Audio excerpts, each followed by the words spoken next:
नमस्कार, आप देख रहे हैं न्यूज 18। मैं हूं आपके साथ मेनका चौधरी और ये वक्त है लाख टके की बात का। और मैं हूं आपके साथ चांदनी धवन। सबसे पहले बात करेंगे बागपत में स्कूल बस केस में स्कूल प्रबंधक एसपी और यादव और ड्राइवर को पुलिस ने गिरफ्तार कर लिया है। लेकिन ये घटना कई सवाल उठाती है। ऐसा नहीं है कि पहली बार जानलेवा लापरवाही स्कूल के सामने आई। अभी ज्यादा दिन बीते नहीं है। 20 अप्रैल यानी कि आज से ठीक 15 दिन पहले गाजियाबाद में स्कूल बस से जा रहे चौथी क्लास के छात्र अनुराग की मौत हुई थी। तब भी स्कूल ड्राइवर की गलती सामने आई थी। और अब बागपत केस में भी स्कूल ड्राइवर और स्कूल प्रबंधन की गलती सामने आ रही है। सुबह 7 बजे जो मासूम स्कूल पहुंचा था, ठीक 10 मिनट बाद घर पर उसकी मौत की खबर पहुंच गई। सोचिए क्या बीती होगी उस परिवार पर।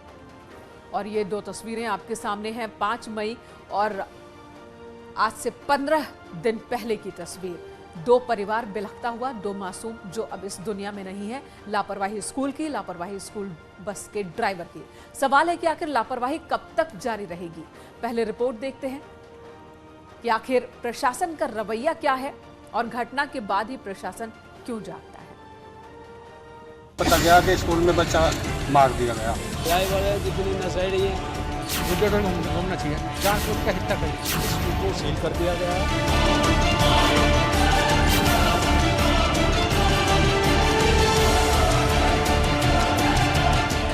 गम और गुस्से का गुबार और कार्रवाई की दिशा में प्रशासन की रफ्तार और इन सब के बीच सवालों की बौछार।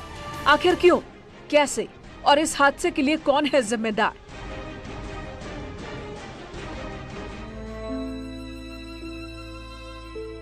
क्योंकि 6 साल का मासूम स्कूल के लिए निकला था। माता पिता बेफिक्र थे। बच्चा स्कूल गया है पढ़ने के लिए, लेकिन मासूम के स्कूल जाने के कुछ मिनटों बाद आई एक खबर जिसने उनकी पूरी दुनिया उजाड़ दी। दरअसल स्कूल में स्कूल बस मौत बनकर रिवर्स में दौड़ी थी, या यूं कहें कि मासूम को कुचलकर मार डाला गया। घर से बच्चा स्कूल लेकर आए ये गाड़ी वाले, और थोड़ी देर में 5-10 मिनट को पता गया कि स्कूल में बच्चा मार दिया गया। गाड़ी चढ़ा दी गई, बस से भागे आए, देखा तो ये हादसा पड़ा है। स्कूल बस से या फिर स्कूल बस में बच्चे की मौत की ये कोई घटना पहली नहीं है। अभी ज्यादा दिन नहीं हुए जब गाजियाबाद में स्कूल बस ड्राइवर की लापरवाही ने मासूम की जान ले ली थी, जिसके बाद प्रशासन हरकत में आया। अब फिर हरकत में है।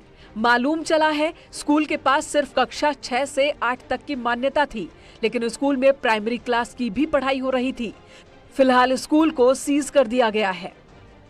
स्कूल को सील कर दिया गया है। इनके खिलाफ अमान्य कक्षाओं में FIR दर्ज करा दी गई है और जुर्माने की कार्रवाई की जा रही है। अब क्या खामियां मिली? पूरे स्कूल में आपने जांच की है यहाँ पर आके, और इसके अलावा और क्या खामियां मिली? हमें सिर्फ यहाँ दुर्घटना हुई थी, उसके बाद हम आए हैं।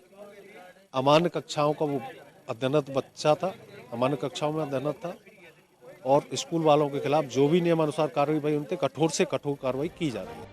घटना के बाद बेसिक शिक्षा विभाग हरकत में है, जिला प्रशासन हरकत में है, पुलिस प्रशासन हरकत में है। लेकिन सवाल है कि अब क्यों, जब एक मासूम की जान चली गई, प्रशासन घटना से पहले क्यों नहीं जागता? घटना से पहले स्कूलों की जांच क्यों नहीं होती? नियमों का पालन क्यों नहीं कराया जाता? Bureau report, news 18। और इस घटना ने एक बार फिर से कई सवालों को जन्म दिया है। बिना मान्यता के कैसे चल रहा था ये स्कूल?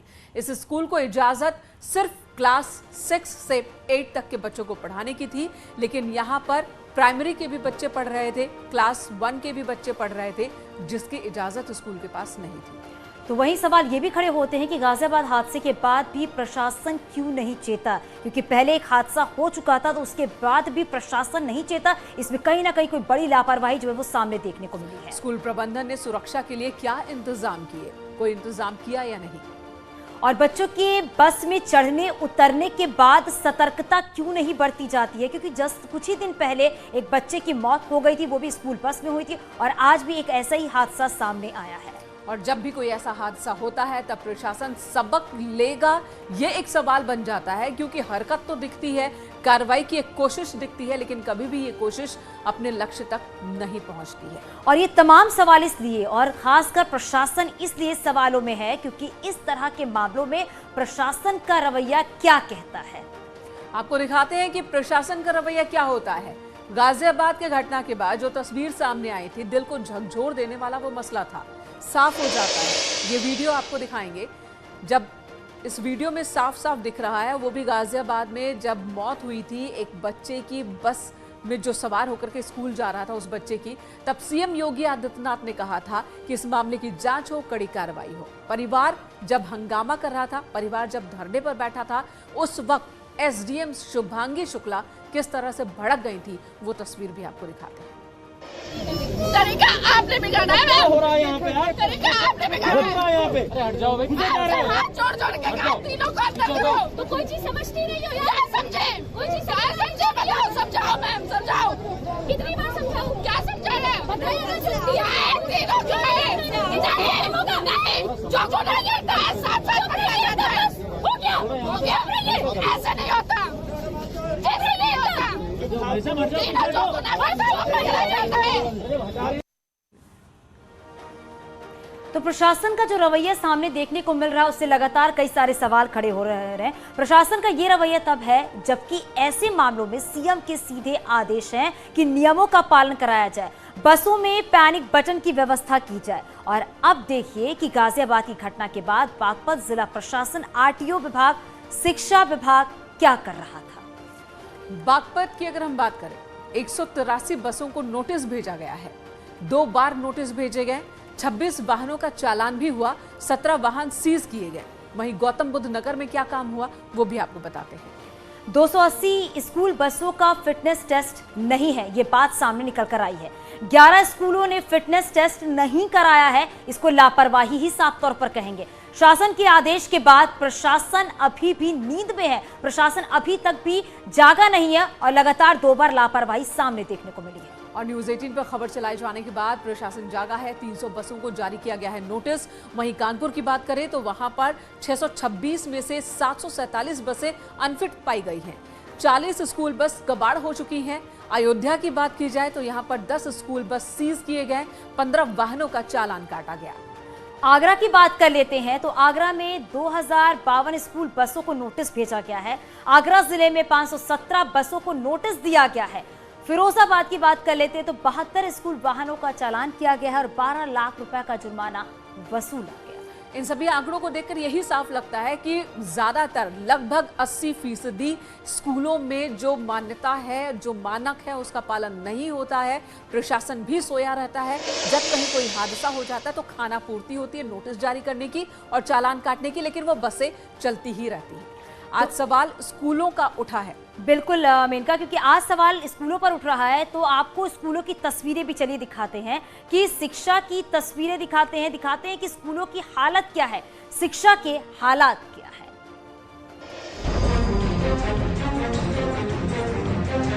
दावा तो यूं है कि शिक्षा के हालात बदल रहे हैं, वक्त के साथ स्कूल बदल रहे हैं, लेकिन क्या ऐसा है? ये गोरखपुर के सरदार नगर ब्लॉक के पूर्व माध्यमिक विद्यालय बगाड़ सिमरहिया की तस्वीरें हैं। यहाँ सब कुछ ठीक है, बस नहीं है तो शिक्षा। और शिक्षा मिलेगी कैसे जब शिक्षक समय से पहुँचेंगे ही नहीं। नहीं बच गया, अभी ना मैडम आई है ना एक भी बच्चे हैं। एक दिन का समस्या नहीं, डेली का समस्या है, बच्चे का भविष्य खराब हो रहा है। अब आप खुद ही समझ लीजिए स्थिति क्या है, आगे देखिए। स्कूल है, शिक्षक हैं, लेकिन साफ सफाई की व्यवस्था नहीं। शौचालय के लिए बच्चों को घर जाना पड़ता है। यहाँ सर बहुत गंदगी भी फैलती है और ये कक्षा का बहुत बुरा हाल हो गया है। मतलब शिक्षा की हालात गजब है और प्रशासन का रवैया अजब। और अगर ऐसा नहीं होता तो अलीगढ़ में 34 स्कूल अवैध रूप से नहीं चल रहे होते, बिना किसी मान्यता के। ऊपर से प्रशासन की लापरवाही देखिए। 2019 से 20 में कार्रवाई का नोटिस भेजा गया, स्कूलों को सील करने की कार्रवाई अब हो रही है। हो सकता है कि जो ऑफिस विद्यालय जो आप बता रहे हैं, मैं अपनी पुरानी फाइलों को उसको मूल्यांकन देखता हूँ, कौन देख रहा था उसको, और उस पर हो सकता है कुछ विद्यालय उसमें कार्रवाई भी हुई हो। मतलब ये कि साहब को पता ही नहीं कि साल 2019-20 में जो नोटिस जारी हुए उनमें क्या कार्रवाई हुई। तो आप ही बताइए कि स्कूलों की हालत कैसे सुधरेगी। Bureau report, news 18। तो जब भी कहीं कोई हादसा होता है सवाल खड़े होते हैं और तब प्रशासन में भी एक चहल पहल देखने को मिलती है, गहमा गहमी देखने को मिलती है, फिर सब कुछ शांत हो जाता है अगले हादसे के इंतजार में, ऐसा लगता है। इधर रामपुर में प्रशासन समाजवादी पार्टी के पूर्व जिला अध्यक्ष उज्जवल दीदार सिंह पर कार्रवाई की तैयारी में। प्रशासन ने एसपी के पूर्व जिला अध्यक्ष के कब्जे से 5 एकड़ जमीन मुक्त कराई है। करीब 20 साल से इस जमीन पर नेता ने कब्जा कर रखा था। जमीन की कीमत करीब 2 करोड़ रुपए बताई जा रही है। पुलिस ने आरोपी नेता को गिरफ्तार करके जेल भेज दिया है। उज्जवल दीदार सिंह की पत्नी बिलासपुर ब्लॉक के अध्यक्ष रह चुकी है। पुलिस के मुताबिक उज्जवल दीदार सिंह चिन्हित माफिया है और इसी वजह से उसके खिलाफ कार्रवाई की गई है। प्रशासन ने 5 एकड़ जमीन कब्जा मुक्त करवाई है। नाम है उज्जवल दीदार सिंह। पुलिस के मुताबिक ये चिन्हित माफिया है जिसकी वजह से कार्रवाई हुई है। उज्जवल दीदार सिंह की पत्नी बिलासपुर ब्लॉक की अध्यक्ष रह चुकी है।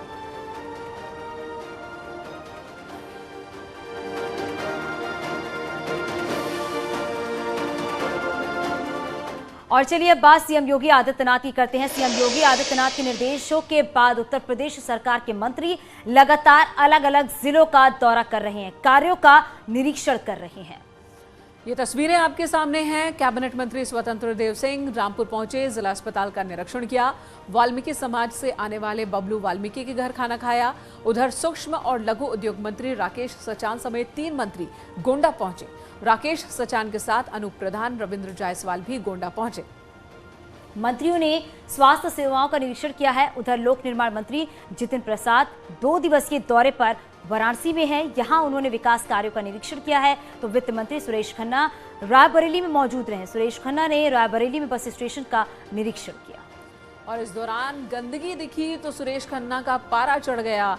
उधर मंत्री धर्मपाल सिंह, गुलाब देवी और संजय सिंह गंगवार गोरखपुर के दौरे पर रहे। आप भी साथ साथ चल रहे हैं। समीक्षा बैठक अधिकारियों की हुई, विभाग की हुई, पुलिस विभाग की हुई और फिर चिकित्सा हॉस्पिटल, बाकी गौ स्थल और तालाब का।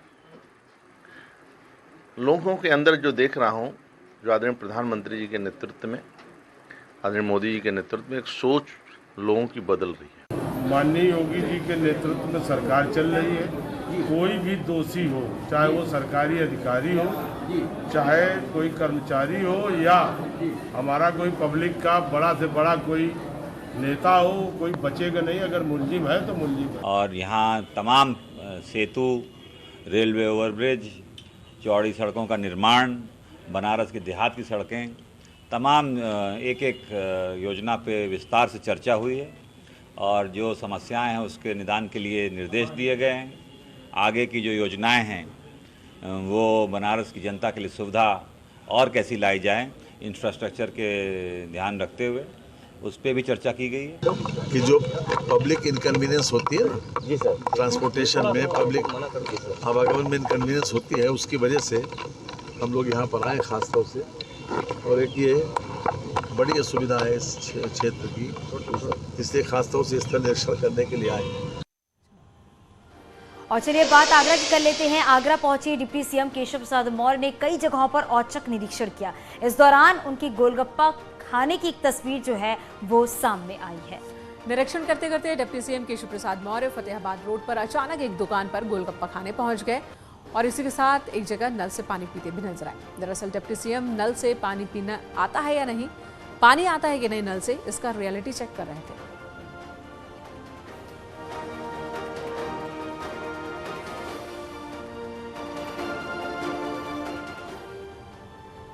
और अब बात सीएम योगी आदित्यनाथ की करते हैं, जो 3 दिन के दौरे पर उत्तराखंड में थे और आज वो थे हरिद्वार में। परिसंपत्ति विवाद को सुलझाया गया। अलकनंदा होटल को उत्तराखंड सरकार को सौंप दिया गया, जबकि भागीरथी होटल का उद्घाटन किया मुख्यमंत्री ने। कल सीएम योगी आदित्यनाथ अयोध्या जाएंगे। अयोध्या में सीएम 19,000 करोड़ की योजनाओं की समीक्षा करेंगे, जबकि 7 मई को झांसी जाएंगे। विकास कार्यों का निरीक्षण, कानून व्यवस्था की समीक्षा करेंगे और अगले दिन सीएम ललितपुर जा सकते हैं।